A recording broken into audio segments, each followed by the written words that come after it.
अशाच प्रकारे तुमच्या ॲपची तुम्हाला लिंक मिळालेली असेल, त्या लिंकवर क्लिक करा. क्लिक केल्यावर बिलिंग सॉफ्टवेअर देन ओपन होते. यामध्ये लॉग इन करण्याआधी एनेबल नोटिफिकेशनवर क्लिक करा. त्यानंतर अलाउवर क्लिक करा. यानंतर इन्स्टॉल ॲपवर क्लिक करा.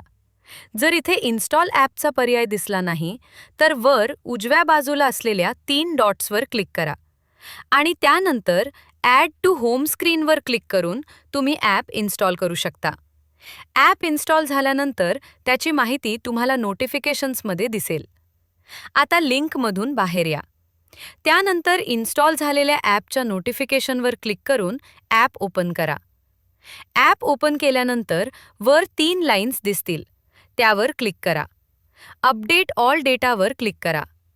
क्लिक केल्यानंतर लॉग इन पेज येईल. इथे तुम्हाला लॉग इन करायचं आहे. मी माझ्या नंबरने लॉग इन करत आहे. पासवर्ड मी आधीच सेव्ह केलेला आहे.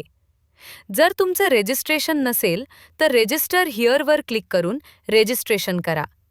त्यासाठी वेगळा व्हिडिओ आहे, तो नंतर पहा. लॉग इनवर क्लिक केल्यानंतर लॉग इन होईल. रिफ्रेश होईपर्यंत थोडा वेळ थांबा.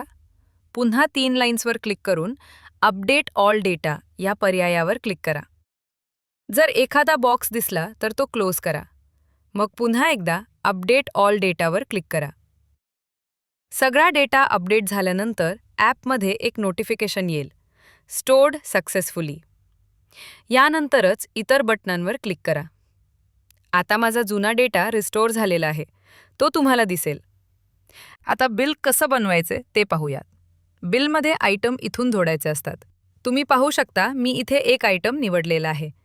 इथे तुम्ही तुमच्या आयटमची संख्या टाकू शकता. 1 असेल किंवा 2 असेल. इथे बाजूला किंमत दिसते आणि त्यानंतर एकूण रक्कम दिसते. हिरव्या बटनावर क्लिक करा. तुमचा आयटम जोडला गेल्याचं दिसेल. जर तुम्हाला हा आयटम नको असेल तर लाल बटनावर क्लिक करा आणि ओकेवर क्लिक करा.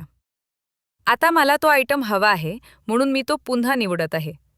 मी अजून एक आयटम जोडत आहे, जो आहे फ्रेम 999. आता तुम्ही पाहू शकता की हा आयटम माझ्या फोनमधील यादीत दिसत नाही. म्हणून या प्लस बटनावर क्लिक करून मी तो आयटम माझ्या यादीमध्ये जोडत आहे.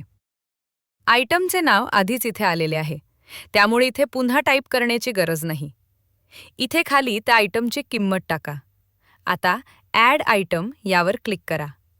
नंतर ओकेवर क्लिक करा. हे करत असताना नेहमी लक्षात ठेवा की तुम्ही रेंजमध्ये आहात की नाही. हा आयटम आता यादीत जोडला गेला आहे, पण अजून बिलमध्ये जोडलेला नाही. बिलमध्ये जोडण्यासाठी हिरव्या बटनावर क्लिक करा. आता तुम्हाला 2 आयटम जोडलेले दिसतील. जर चुकून आयटम जोडताना शब्दलेखनाची चूक झाली असेल तर कीबोर्डवर असलेल्या बॅक बटनावर क्लिक करून ते तुम्ही घालवू शकता. जर तुम्हाला डिस्काउंट द्यायचं असेल तर रकमेच्या स्वरूपात इथे द्या किंवा टक्केवारीत इथे द्या. डिस्काउंट लावल्यानंतर हिरव्या रंगात जी एकूण रक्कम असेल दिसेल. आता जर कोणी ॲडव्हान्समध्ये पेमेंट केलं असेल तर ती रक्कम तुम्ही इथे जोडू शकता आणि त्याची तारीख व वेळही नमूद करू शकता. त्यानंतर प्लस बटनावर क्लिक करा. जोडलेली रक्कम दिसेल. नेहमी बिल जतन करण्यापूर्वी टोटल किती आहे, रिसीव्ह केलेले किती आहे आणि बॅलन्स किती आहे ते तपासा. रीडिंग्स टाका. पॉझिटिव्हवर क्लिक केल्यावर पॉझिटिव्ह रीडिंग्स येतात. सायकल, ॲक्सेस, नियर विजन तुमचं जे असेल ते टाका. डायरेक्ट ॲडिशन टाकली तरी सिस्टम व्यवस्थित काम करते. सगळं भरल्यानंतर ॲडिशनप्रमाणे सगळं अपडेट झालेलं दिसेल. जर प्युपिल डिस्टन्स माहीत असेल तर तेही टाका. जर दोन्ही डोळ्यांची रीडिंग सारखी असेल तर कॉपी टू लेफ्ट बटनावर क्लिक करा. सगळं डेटा खाली कॉपी होईल. खूपच सोपं आहे. जर ग्राहकासाठी काही नोट्स असतील तर इथे लिहू शकता.